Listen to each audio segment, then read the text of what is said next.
Bonjour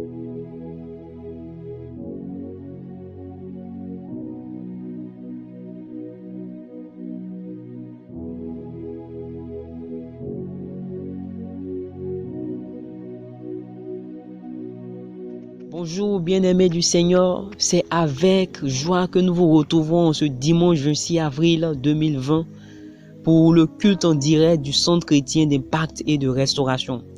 Et je veux dire à quelqu'un, heureux celui qui est connecté et qui suit ce moment avec nous, parce que Dieu va nous faire vivre un culte aussi édifiant que puissant. Alors reste connecté et je veux t'inviter à ne pas suivre ce culte seul, mais invite le maximum de personnes et que Dieu te bénisse. Père éternel, nous te bénissons parce que tu es notre rocher et notre protecteur et c'est toi qui nous fais vivre en ce jour. Nous te bénissons pour la vie de toutes ces personnes qui nous suivent.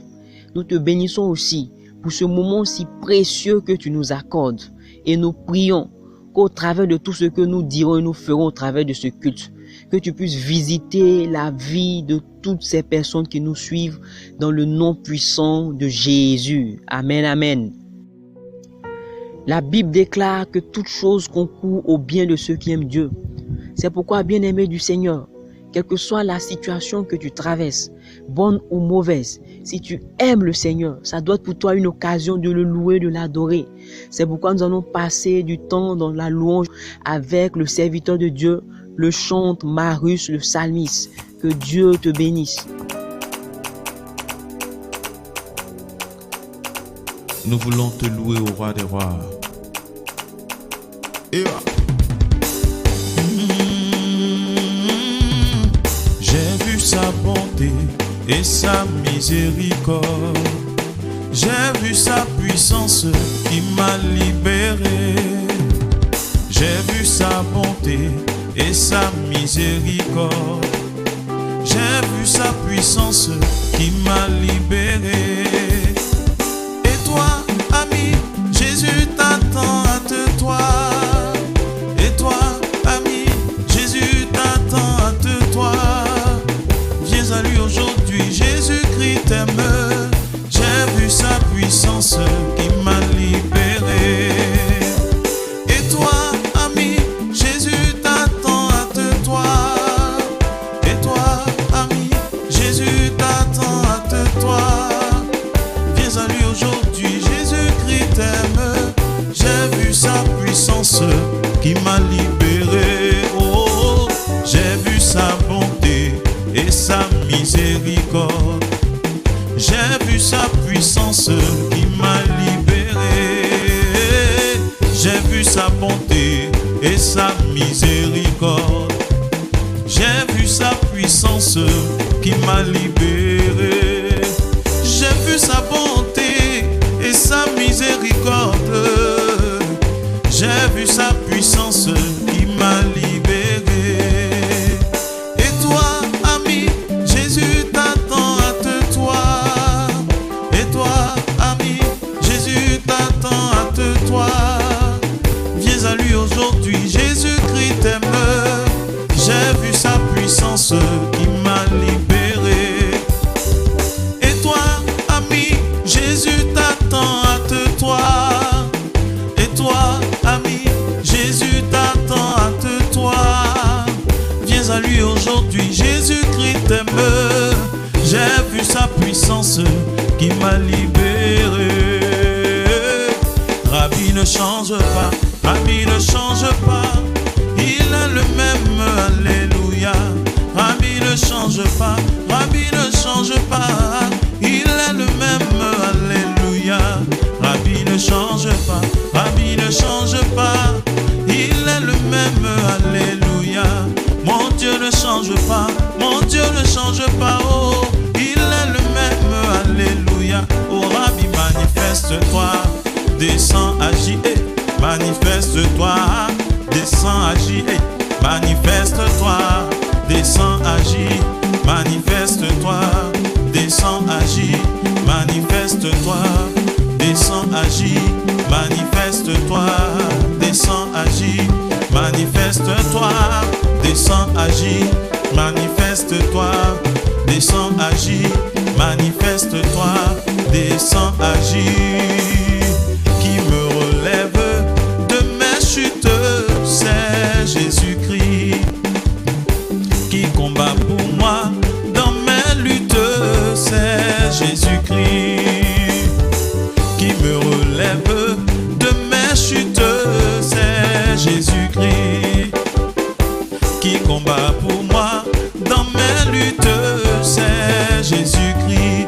Ah, Jésus a parlé, je veux croire que je puisse lutter pour sa gloire, car mon bouclier, ma victoire, c'est Jésus-Christ.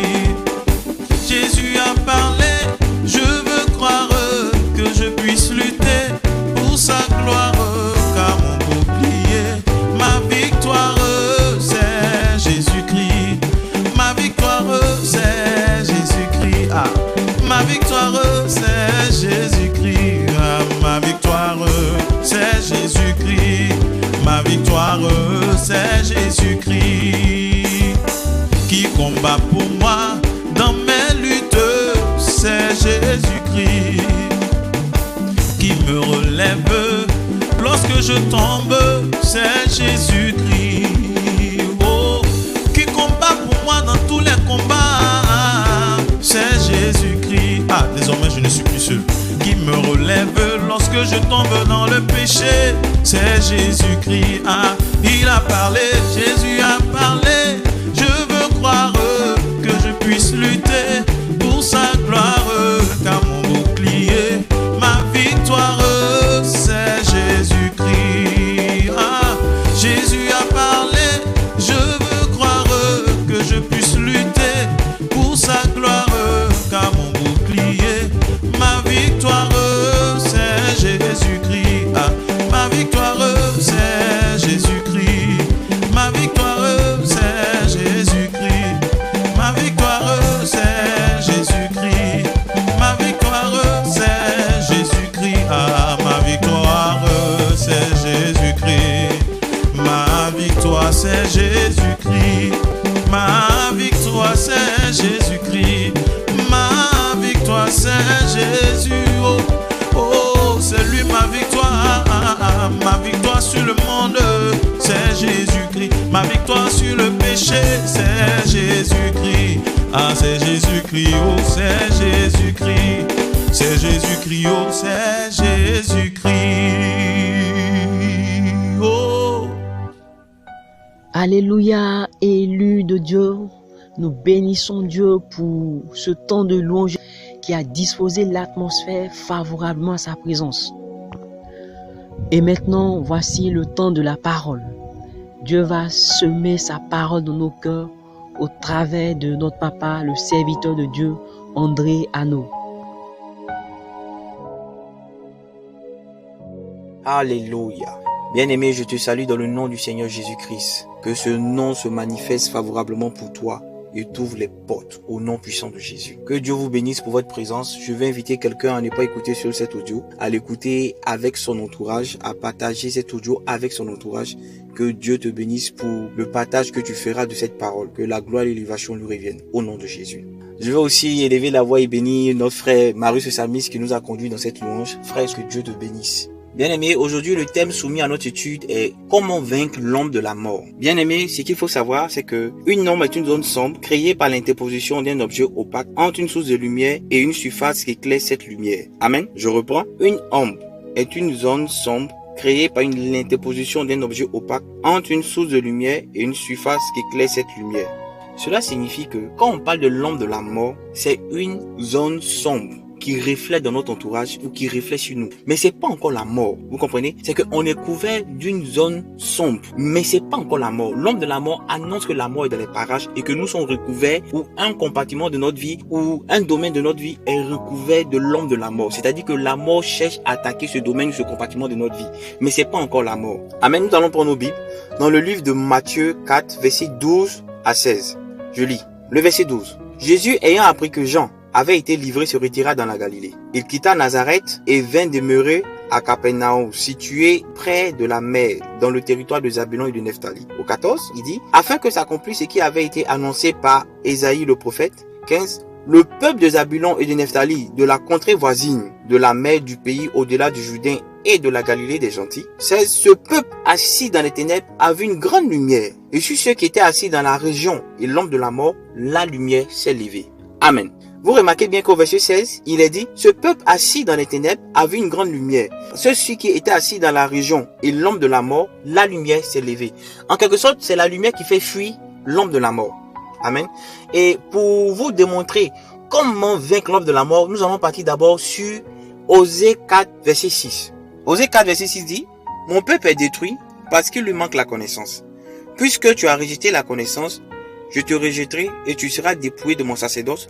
Puisque tu as oublié la loi de ton Dieu, j'oublierai aussi tes enfants. Mais ici, ce qui doit nous marquer, c'est le fait que la Bible dit que mon peuple périt faute de connaissance, ou mon peuple est détruit parce qu'il lui manque la connaissance. Vous voyez ici que Dieu attire notre attention sur le fait que la mort vient parce qu'il y a un manque de connaissance. La connaissance, c'est quoi? La connaissance, c'est la révélation. C'est-à-dire, c'est le fait qu'on te porte une information que tu n'avais pas.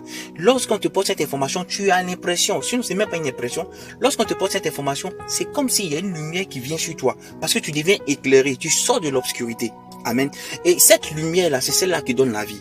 Donc mon peuple est détruit, ou mon peuple périt, parce qu'il y a un manque de connaissance. Mais si la connaissance vient, le peuple aura la révélation. Et si le peuple a la révélation, le peuple sera éclairé. Et parce que le peuple est éclairé, alors le peuple aura la vie. Amen.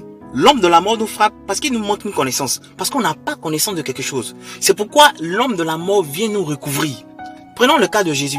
Tout à l'heure, nous avons lu Matthieu 4, verset 12 à verset 16. Je vous donne le contexte. C'est Jésus qui quitte Galilée. Il quitte le nord pour venir se baptiser au sud.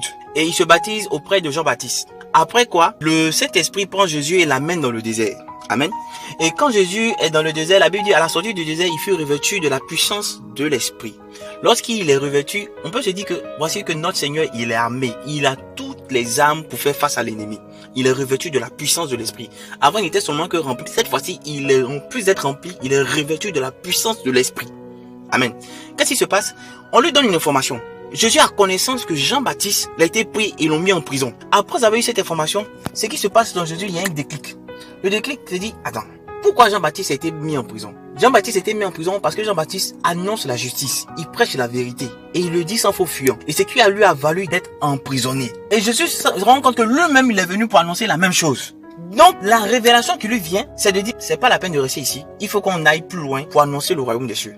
Amen. Dans ce cas d'espèce, comprenez que le premier point pour vaincre l'homme de la mort, c'est d'abord d'avoir la connaissance. Comme Jésus a eu l'information que Jean-Baptiste a été mis en prison, c'était ça la connaissance. La Bible dit que mon peuple il faut des connaissances. Il a eu la connaissance du fait que Jean-Baptiste a été mis en prison. Maintenant, la révélation, c'est de savoir pourquoi Jean-Baptiste a été mis en prison. Il a compris plus tard que Jean-Baptiste a été mis en prison à cause du fait qu'il annonçait la justice et la vérité de Dieu. Il a annoncé la justice et la vérité sans faux fuyant. Donc, quand Jésus a eu cette information, il s'est dit que lui, Jésus, lui aussi, il a appelé, il est venu spécialement pour annoncer la justice et le royaume des cieux. De ce cas d'espèce, il allait être aussi exposé à l'emprisonnement. Maintenant, la sagesse qu'il a, c'est que l'illumination qu'il a, c'est de dire, pour ne pas qu'on subisse le même sort, il faut qu'on quitte le sud et qu'on parte au nord. Amen. Donc, vous voyez que les éléments de la connaissance qui amènent la révélation et la révélation, la lumière, qui est la sagesse, et l'attitude à avoir, c'est-à-dire la mise en application de cette sagesse-là nous donne la vie. Ces mêmes étapes sont respectées dans l'action de Jésus. La première étape, qui est la connaissance, c'est l'information qui est portée à Jésus. Maintenant, Jésus, après, il comprend que Jean-Baptiste a été mis en prison à cause du fait qu'il est en train d'annoncer le royaume des cieux, à cause du fait qu'il est en train de demander aux gens de changer de vie. Donc, quand il sait que Jean-Baptiste a été mis en prison à cause de ce fait, automatiquement, l'illumination qu'il a, c'est de dire la sagesse qui lui parvient, c'est de quitter le lieu où il est. Amen. Pourquoi? Pour qu'il puisse avoir la vie. C'est le processus pour sortir de l'ombre de la mort. Osée dit bien que mon peuple périt faute de connaissance. Mon peuple périt parce qu'il lui manque la connaissance. Or, la connaissance est la révélation. Et la révélation, la lumière, la vie. Amen. Bien aimé, ce message est capital, surtout dans la situation dans laquelle nous sommes. Bien aimé, ce message est important. Comment sortir vainqueur de l'ombre de la mort? C'est un message hyper important. La Bible dit en Psaume 23 verset 4, quand je marche dans la vallée de l'ombre de la mort, je ne crains aucun mal. Vous conviendrez avec moi que la présence de Dieu qui nous garantit le fait de ne pas craindre de mal ne nous empêche pas d'être sous la menace de problèmes, sous la menace de difficultés. La présence de Dieu nous dit en toute chose nous allons nous en sortir. Mais cela ne bloque pas pour autant le fait que nous ne serons pas sujets à des difficultés. C'est dans cette même veine que le psaume 34, verset 20 dit, « Le malheur atteint souvent le juste, mais l'Éternel en délivre toujours. » Amen. Et nous, ce que nous sommes en train de donner comme information ici, c'est de dire comment faire pour ne pas être sujet même aux assauts du mal. Parce que l'homme de la mort, comme je vous disais tantôt, ce n'est que le présage de la mort, c'est pas encore la mort. Donc on a la possibilité d'en sortir. Et c'est ce que nous voulons faire. On veut éviter même que la mort s'abatte sur nous. Donc, on a la possibilité de s'en sortir. Prenons le cas dans la situation dans laquelle nous sommes. Le Covid-19 va amener une récession économique parce qu'il y a un ralentissement mondial de toute activité. Cela va sans dire que certaines entreprises, sinon la plupart, seront touchées. Et cela va amener ces entreprises à entrer dans une phase de chômage pour cause économique. Quand le gouvernement a demandé de limiter les déplacements, vous conviendrez avec moi que beaucoup d'entreprises ont mis tous ceux qui étaient en stage en griffe à la maison. On leur a demandé de rester à la maison. Deuxièmement, tous ceux qui étaient en pré-emploi, on a arrêté aussi leur contrat. Et même ceux qui sont en CDI, certaines entreprises font de l'alternance, donc de la vacation, ou ont mis une suspension à leur contrat de travail pour cause économique. Bien aimé, c'est pas encore la mort pour certaines personnes. Toi qui m'entends, qui va encore au travail, pour toi c'est pas encore la mort. Mais c'est en train de te dire que Satan a mis son voile ou son ombre sur ton emploi. Tu es en train de voir par là que Satan est en train d'attaquer ton emploi. Donc il y a l'ombre de la mort qui plane sur ton emploi. C'est pas totalement encore arrêté. C'est à toi maintenant de pouvoir dire, mais Seigneur, comment faire pour vaincre? La première chose, c'est que tu as connaissance maintenant qu'il y a l'ombre de la mort sur ton emploi. La deuxième chose que tu dois chercher à voir, c'est de savoir comment faire pour en sortir. Parce que une fois que tu as la connaissance, plus que dire la connaissance apporte la révélation c'est de savoir le pourquoi. Ici, le pourquoi, c'est à cause du Covid-19. Donc, tu sais le pourquoi. Maintenant, comment faire pour en sortir? C'est maintenant la lumière que tu dois avoir. Tu dois avoir la sagesse adéquate pour savoir comment faire pour en sortir. Et cette sagesse-là, tu ne peux que l'avoir lorsque tu te rapproches de Dieu. C'est Dieu qui te donne d'avoir cette sagesse. Regardez Jésus. Quand Jésus a compris et il a vu le pourquoi, qu'est-ce qu'il a fait? Dès qu'il a eu la sagesse, il s'est éloigné du lieu où Jean-Baptiste avait été fait prisonnier. Il a quitté le sud et les réparti au nord. Et dans ce cas d'espèce, pour ma part, je te donne un topo. Tu pourras encore prier pour que Dieu te donne encore d'autres choses. Je lui dis, ok, puisque je vais plus au travail, avec moins de coûts au niveau du transport, et je sais très bien que mon patron va continuer de payer des charges. Je sais très bien que mon patron va essayer encore de me garder, donc de payer mon salaire, et c'est des coûts additionnels pendant que l'activité est ralentie. Puisque la Bible me recommande, il dit, cherche premièrement l'intérêt d'autrui avant ton propre intérêt. Donc du coup, je vais voir le patron pour lui dire, patron, je veux aussi apporter mon effort. Je veux aussi contribuer à cette situation-là. Je sais que l'activité ne tourne plus convenablement, donc je suggère que vous me prélevez 30 à 40% de mon salaire comme participation. Il n'y a pas une personne qui va aller voir son patron, qui va lui dire ces genres de choses que son patron va vouloir forcément mettre en chômage technique pour cause économique. C'est pas possible. Et puis bien aimé, il ferait mieux que tu pètes 30 ou 40% de ton salaire et avoir 60% de ton salaire que de rien avoir. Et c'est une astuce que le Saint-Esprit peut te révéler pour pouvoir garder ton emploi.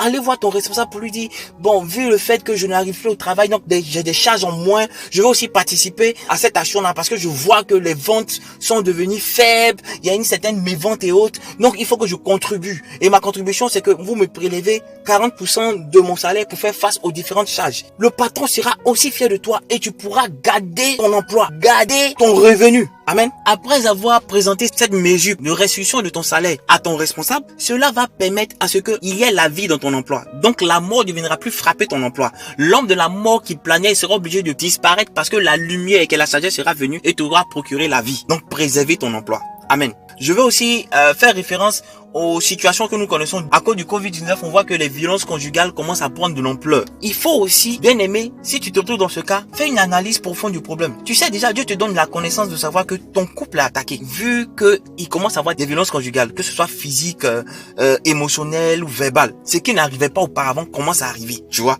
Et une fois que l'Éternel attire ton attention sur le fait que l'homme de la mort veut couvrir ton couple, la première chose à savoir, c'est de comprendre pourquoi. Dans ce cas d'espèce, tu comprends que c'est à cause du Covid-19. Parce que avant il n'y avait pas cette situation. Donc vu le fait que vous êtes confinés, vous êtes tout le temps ensemble, vous n'avez certainement pas pu développer la capacité d'interagir convenablement et c'est vraiment difficile. Vous êtes tout le temps ensemble. Monsieur pourrait partir au travail, qui revient, il a de la joie à passer du temps avec toi. Maintenant il est tout le temps à la maison. Donc c'est vraiment compliqué. Donc dans ce cas d'espèce, la chose qui a lieu de faire, c'est de prier pour que Dieu te donne l'intelligence nécessaire. Et l'une des intelligences que je peux te donner, c'est de dire, s'il y a dispute, c'est peut-être parce que je ne sais pas faire passer mon message. Amen. Donc, il faut que je trouve le moyen adéquat pour passer le message et commencer à réfléchir pour te dire, maintenant, à quel moment monsieur ou madame est favorable pour que ce que je lui dise, elle comprenne. Une fois que tu as pu détecter ce moment, voici la porte ouverte pour toi. En Proverbe 15, verset 1, la Bible dit qu'une réponse douce calme la fureur, mais une parole dure excite la colère.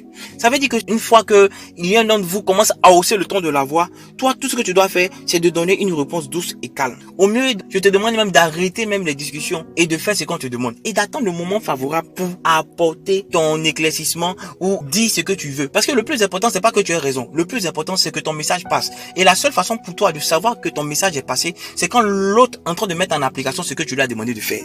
Amen. Et c'est le plus important.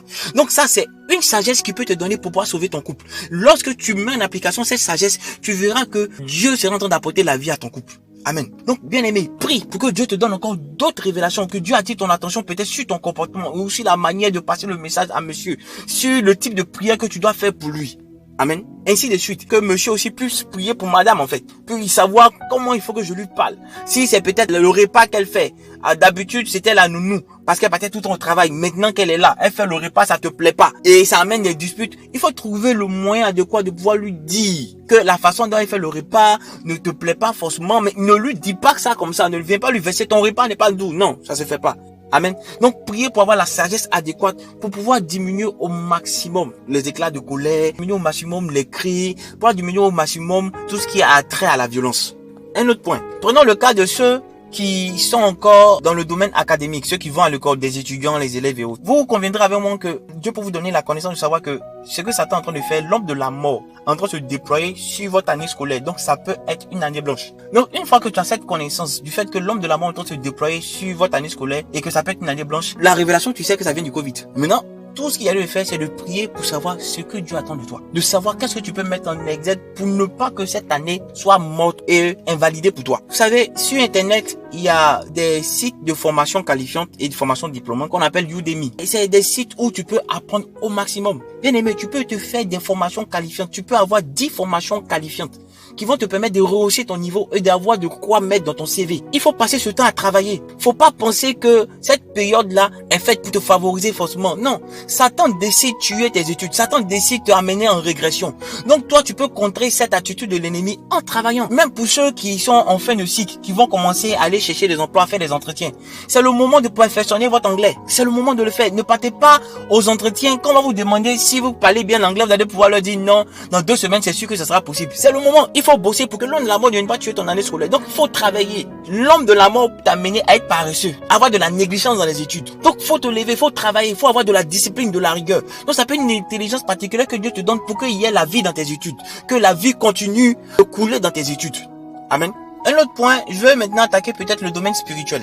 Tout à l'heure, j'étais avec un frère dans le ministère qui me partageait une histoire vraiment épatante de sa mère. C'est quelqu'un qui prie de 18h à 6h et ne pensait pas qu'elle le fait. Elle l'a fait seulement une fois ou 2 fois. Elle le fait tout le temps. 18h à 6h, 18h à 6h. Elle enchaînait ça sur pratiquement 6 mois. Après, Dieu lui a demandé de se reposer et elle le reprend. Et pendant ce temps, Dieu lui mettait à cœur d'aller prier pour les malades. Elle finissait l'évangélisation de rue, elle partait prier pour les malades.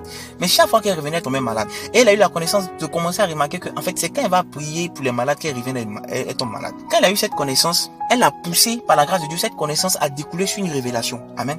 Elle a poussé. Donc, elle a commencé à prier pour que Dieu lui montre ce qu'il n'allait pas. Parce qu'elle sentait que l'homme de la mort était en train d'attaquer ses espoirs spirituels. Donc, elle a poussé jusqu'à ce qu'elle rencontre son fils qui est serviteur de Dieu, le monsieur avec qui je causais. Et qu'est-ce qu'il lui dit? Il dit, mais tu as donné une église. Mais ce que tu fais là, le fait que tu vas t'évangéliser et aller prier pour les malades, c'est pas mauvais. Mais est-ce que tu as demandé d'abord l'autorisation à tes responsables avant d'aller le faire? Elle a reconnu qu'elle n'avait pas demandé l'autorisation à ses responsables avant d'aller le faire. Une fois qu'elle a reconnu qu'elle n'avait pas demandé l'autorisation à ses responsables avant d'aller le faire, il lui a demandé d'aller voir ses responsables et de leur dire voici le projet qu'elle a en cœur et le projet qu'elle soutient depuis un certain temps.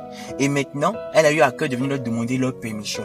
S'ils consentent qu'elle continue, elle va continuer. Mais s'ils consentent qu'elle arrête, elle arrête. Et les serviteurs de Dieu ont apprécié son initiative. Ils ont même prié pour elle. Ils lui ont demandé de continuer.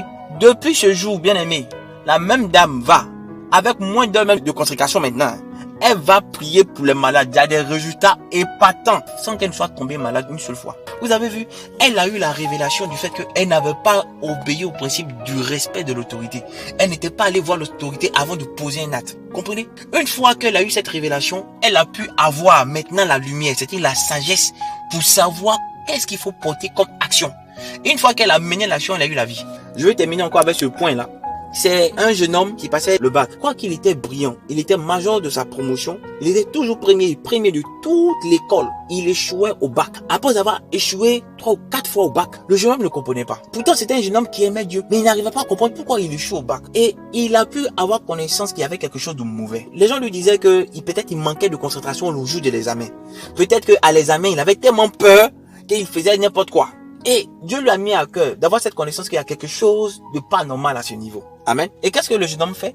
Le jeune homme maintenant se met devant Dieu pour savoir quelle en est la cause. Et c'est maintenant que Dieu lui révèle la cause.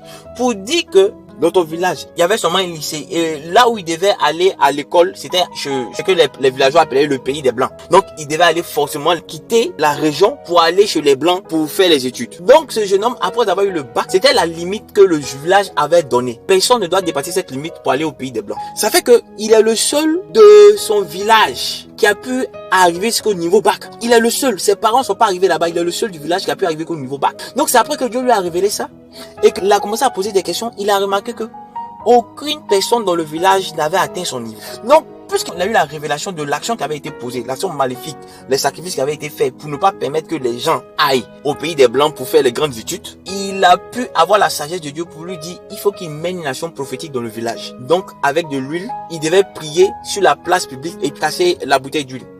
Quand il a fait ça, l'année qui a suivi, il a eu le bac.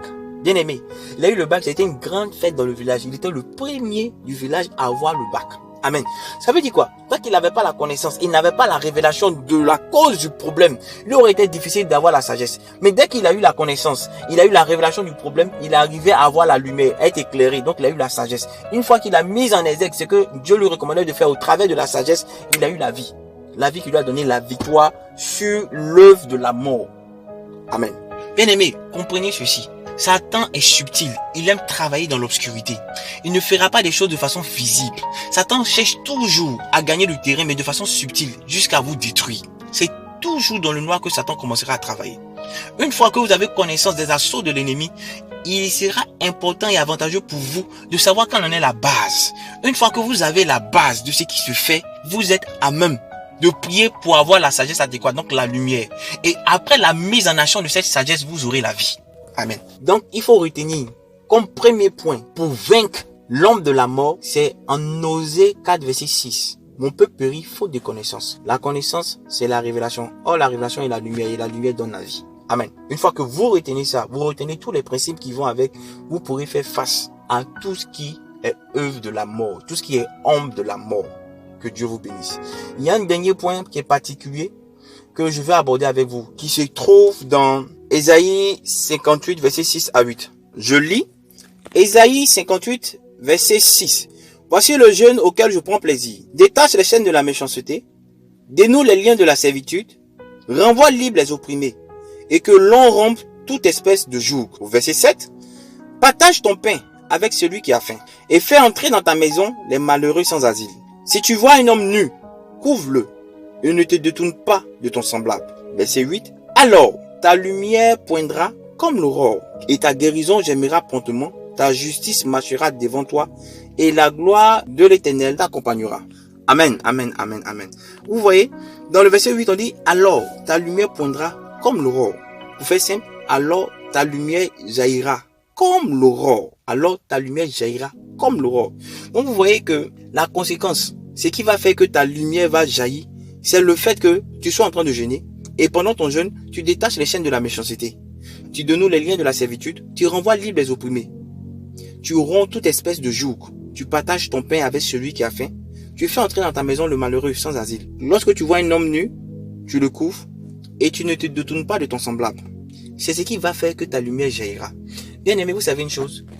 Ce qui fait fuir les ténèbres, c'est la lumière. Je veux me souvenir du passage de Jean, chapitre 3, verset 4. En elle était la vie. Qu'on veut dire, en elle, on parle de la parole. Non, en elle était la vie. Et la vie était la lumière des hommes. La lumière luit dans les ténèbres et les ténèbres ne l'ont point reçue. Amen. Vous voyez ce que ça signifie? Ça signifie que la seule force qui est à même de faire fuir les ténèbres, c'est la lumière. Donc prenons notre verset de base, Matthieu 4, verset 16. Ce peuple assis dans les ténèbres a vu une grande lumière. Et ceux qui étaient assis dans la région et l'ombre de la mort, la lumière s'est levée. Vous voyez que ce qui fait fuir les ténèbres, c'est la lumière. Parce que la lumière chasse les ténèbres. La lumière vient dévoiler ce qui est caché. Satan vient faire ombrage entre Jésus qui est la lumière du monde. Amen. Il le dit en Jean 8, verset 12. Je lis. Jésus leur parla de nouveau et dit: je suis la lumière du monde. Celui qui me suit ne marchera pas dans les ténèbres, mais il aura au contraire la lumière de la vie. Amen. Vous voyez que Jésus étant la lumière du monde, nous dit, si nous marchons avec lui, si on demeure avec lui, nous ne serons pas dans les ténèbres, mais nous aurons la lumière de la vie. Et Satan s'attend cela. Pendant que notre Dieu est en train de nous éclairer, Satan vient faire ombrage. Amen. Il vient faire ombrage. Il vient s'interposer entre la lumière. Et ceci fait que nous avons son ombre sur nous.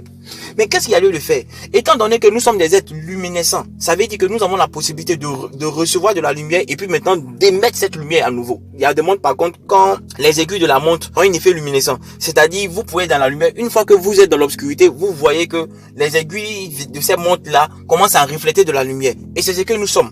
Amen.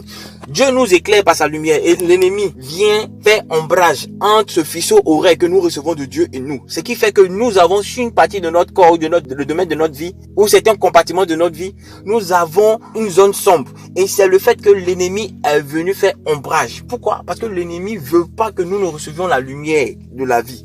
La Bible dit que nous sommes le sel de ce monde et la lumière du monde. Amen. Donc, il le dit en Matthieu 5, verset 14, vous êtes la lumière du monde. Une ville située sur une montagne ne peut être cachée. Donc, cette lumière du monde que nous sommes là, nous devenons cette lumière justement parce que nous avons été éclairés par Jésus. La Bible dit que la parole est venue, en elle était la vie, et en elle était la lumière des hommes. Et pendant que Dieu nous éclaire, nous resplendissons de cette lumière-là. Une fois que Satan veut jouer les trous faits pour faire ombrage, nous émettons cette lumière parce que nous sommes des êtres luminescents. C'est pourquoi Dieu dit, nous sommes la lumière de ce monde. Je veux revenir sur l'apôtre Paul qui dit, si je vis, ce n'est plus moi qui vis, c'est Jésus qui vit en moi. Pourquoi il le dit? Il le dit parce que Paul avait la parole de Dieu en lui. La Bible dit en Jean 6, verset 63, les paroles que je vous ai données sont esprit et vie. Donc ça veut dire que en Paul vivait la parole de Dieu. En Paul était la parole de Dieu. C'est pourquoi Paul était amené à être éclairé et devenir lumière pour son entourage. Donc bien aimé, une des choses qui te permettra de pouvoir vaincre totalement l'ombre de la mort, c'est que tu deviennes lumière. Si je suis lumière, il sera difficile que quelque chose de sombre puisse m'approcher. Parce que je vais éclairer cette chose-là. Si je suis lumière, il sera difficile qu'une zone sombre me recouvre. Parce que je suis lumière et je vais éclairer cette zone sombre-là. Qu'est-ce que cela signifie? Cela signifie que Dieu sera à même de nous dévoiler l'ennemi. Parce que la lumière vient dévoiler ce qui est caché. Et puisque Satan est caché et il vient s'interposer entre la lumière pour nous plonger dans le noir, quand nous sommes lumière, nous le mettons à nu. Donc il ne peut plus venir s'interposer entre cette lumière-là. Parce que non seulement la lumière de Dieu l'éclaire et nous, notre lumière, le dévoile. Amen. Donc, il est obligé de partir. Donc, ce que je suis en train de te dire, c'est que tu deviennes lumière. Et pour que tu deviennes lumière, il faut que la parole de Dieu vive en toi, que tu fasses un avec la parole de Dieu. C'est le but pour lequel, depuis un certain temps, Dieu nous amène à partager la foi. Je vous ai dit la dernière fois, pour que votre foi soit forte, pour que votre foi puisse prendre de l'ampleur, de l'envergure, il est judicieux pour vous que vous viviez selon la parole de Dieu et que la parole de Dieu devienne votre standard. Que vous et la parole de Dieu fassiez un. C'est ce que Dieu attend de nous. Parce que Paul faisait un avec la parole de Dieu. Il pouvait dire en Galates 2, verset 20 que si je vis, c'est pas moi qui vis, mais c'est Jésus qui vit en moi. Amen. Et c'est ce qu'on attend de tout un chrétien. Il faut que tu sois resplendissant afin d'apporter la lumière dans ton entourage. De sorte que Dieu te prévienne des choses qui doivent venir. Dieu dévoile les choses qui doivent venir. Il le dit en Amos 3, verset 7. Car le Seigneur éternel ne fait rien sans avoir révélé son secret à ses serviteurs les prophètes. Ça veut dire qu'une fois que tu es dans la lumière, plus que tu produis la lumière de Dieu et sa parole en toi, Dieu se charge de te révéler tout ce qui se fait dans le secret. Regardez aujourd'hui la situation dans laquelle vit le monde. Cette situation-là, la plupart des serviteurs de Dieu ont été mis au courant, ont été avertis qu'il allait avoir des troubles dans ces différents mois. Amen. Peut-être pour la plupart, ça n'a pas été aussi précis, mais ils avaient au moins l'information qu'il allait avoir quelque chose. Ça veut dire que ceux qui avaient la lumière avaient déjà été éclairés, avaient déjà vu les œuvres de l'ennemi avant que cela n'arrive. Amen. Donc ils ont pu prendre leur disposition. Et c'est ce que Dieu attend de nous. C'est la seule chose qui pourra faire que l'ombre de la mort qui vient de façon subtile et qui a tendance de surprendre, parce que justement c'est ça. C'est que c'est tellement subtil que les gens n'y prêtent pas attention et après ça les surprend. Vous voyez? Mais quand toi-même tu resplendis la lumière, l'homme de la mort ne peut pas te surprendre parce que Dieu t'a averti de ce qui doit se faire.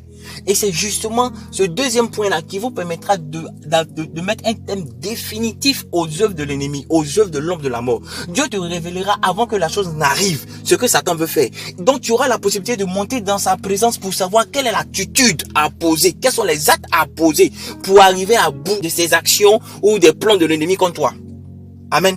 Donc je suggère que, bien aimé, quoi que tu aies eu la connaissance et que par cette connaissance tu pousses pour avoir la révélation en priant et que Dieu te communique la sagesse adéquate pour en sortir afin de te procurer la vie, il sera aussi important que tu vives dans la parole de Dieu pour que cette parole-là soit une lampe sur ton chemin, une lampe sur ton sentier, une lampe qui resplendit toute ta personne et ton entourage, de sorte que rien ne soit caché autour de toi, que tu puisses voir pleinement les œuvres de l'ennemi et que les ténèbres te fuient et de sorte que l'homme de la mort ne puisse pas avoir de place autour de toi ou sur toi, que l'homme de la mort ne puisse pas se projeter sur toi parce que la lumière que tu es sera en train de faire fuir la mort. Que Dieu te bénisse. Frères et sœurs, je veux dire à quelqu'un, il y a une situation que nous vivons où c'est pas forcément les prières de combat qui nous permettront d'en sortir. La chose, la capitale à savoir, c'est d'avoir l'information, de savoir qu'est-ce qui a été fait, pourquoi nous sommes dans cette situation et quelle est la sagesse à avoir pour en sortir. Il est très important d'avoir cette sagesse pour pouvoir en sortir. Amen. C'est pourquoi je vais élever la voix pour toi. Je veux simplement te demander de fermer les yeux et de mettre une main encore sur ton cœur. Parce que le cœur est la porte de toute chose. La Bible dit, garde ton cœur puisque tout cas de là proviennent les sources de la vie. C'est pourquoi j'insiste pour que tu poses ta main sur le cœur, afin que je lève la voix vers toi, pour que la grâce de Dieu te soit manifestée. Pour que Dieu te donne d'avoir la connaissance de tout ce que tu fais sur les différents domaines de ta vie. Des domaines sentimentaux, des domaines financiers, des domaines professionnels, des domaines spirituels, des domaines même familiaux. Que tous ces domaines passent au peigne fin de la grâce de Dieu, afin qu'il te donne la connaissance particulière de savoir ce qui se cache. Et après, que Dieu te donne la lumière, c'est-à-dire la sagesse pour pouvoir sortir des affres de l'ennemi. La sagesse pour savoir ce que tu dois poser comme acte pour en sortir définitivement. Mets la main sur ton cœur, je prie. Merci Seigneur pour la vie de tes enfants qui nous écoutent. Merci maintenant parce que Seigneur, tu poses une main favorable sur leur vie. Et ta grâce qui nous permet d'avoir la connaissance, nous est libérée au nom puissant de Jésus. Ta grâce qui nous permet de voir ce qui est caché, nous est accordée dans le nom puissant de Jésus. Je prie que ta grâce qui nous donne d'avoir la sagesse, nous est communiquée. Je vais me souvenir, Seigneur, du fait que Pierre est un pêcheur chevronné. Il est parti sur toute la nuit. Il a travaillé, il a pêché. Il n'a pas pu prendre un poisson.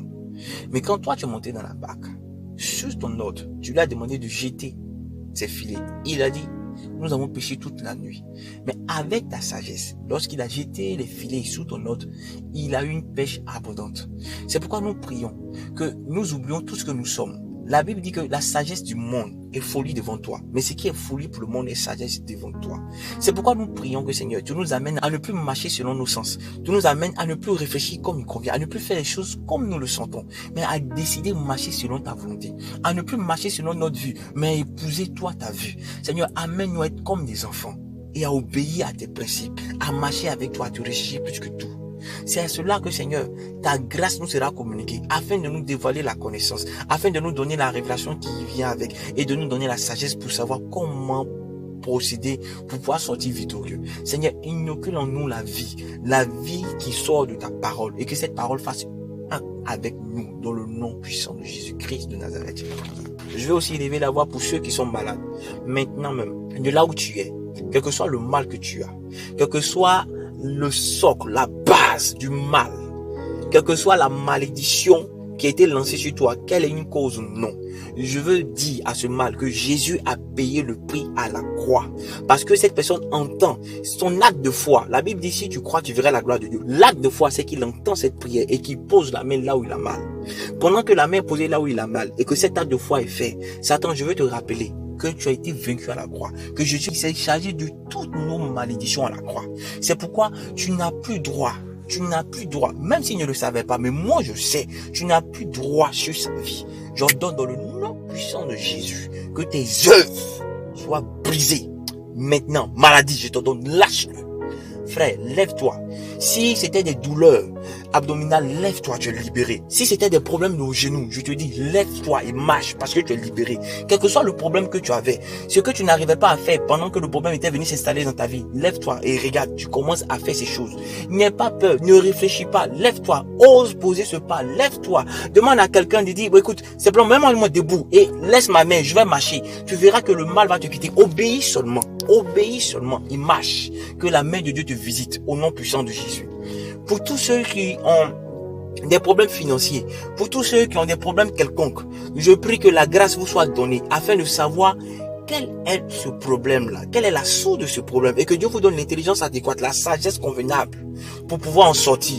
Et je vous prie de l'appliquer afin que la vie soit votre partage. Mais par derrière, je prie, Seigneur, de façon exceptionnelle, par ta grâce, interviens dans leur vie.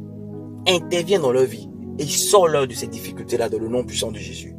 Si ce sont des dettes, Seigneur, je t'en supplie, tu as même de pouvoir les aider à sortir de l'engrenage de ces dettes-là dans le nom puissant de Jésus. Glorifie ton nom. Merci Père pour ce que tu fais. Que la gloire te revienne. Bien-aimé, j'ai été vraiment béni de passer ce temps avec toi.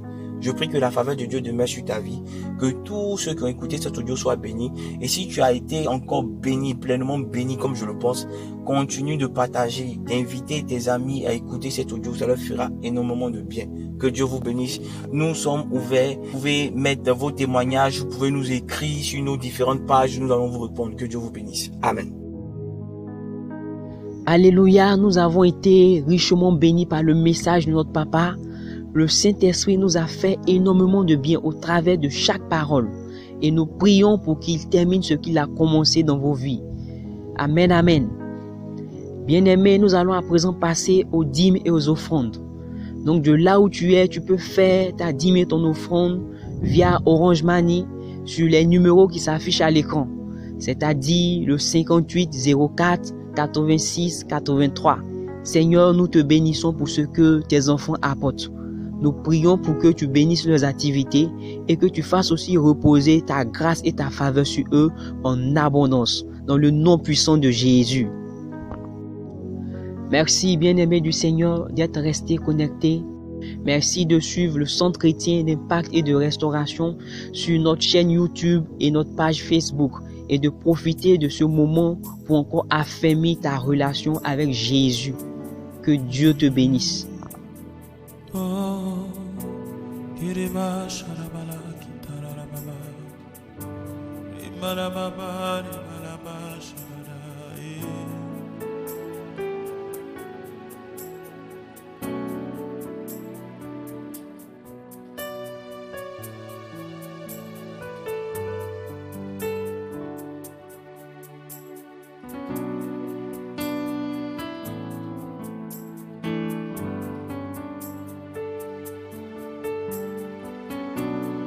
Gloire à l'agneau de Dieu qui s'est livré pour moi. Gloire à l'agneau de Dieu qui règne sur le trône. Qui règne sur le trône. Gloire à l'agneau de Dieu qui s'est livré pour moi. Gloire à l'agneau de Dieu qui règne sur le trône, qui règne sur le trône. Oh la bachataya, qui règne sur le trône. Jésus est l'agneau de Dieu. Jésus s'est livré pour moi. Jésus est l'agneau de Dieu qui règne sur le trône, qui règne sur le trône. Éternel, pour toutes tes œuvres, on a béni ton nom.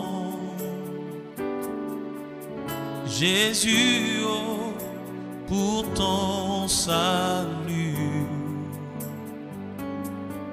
reçois ma reconnaissance, reçois ma reconnaissance, reçois ma reconnaissance. Éternel, pour toutes tes œuvres, mon âme bénit ton nom. Jésus,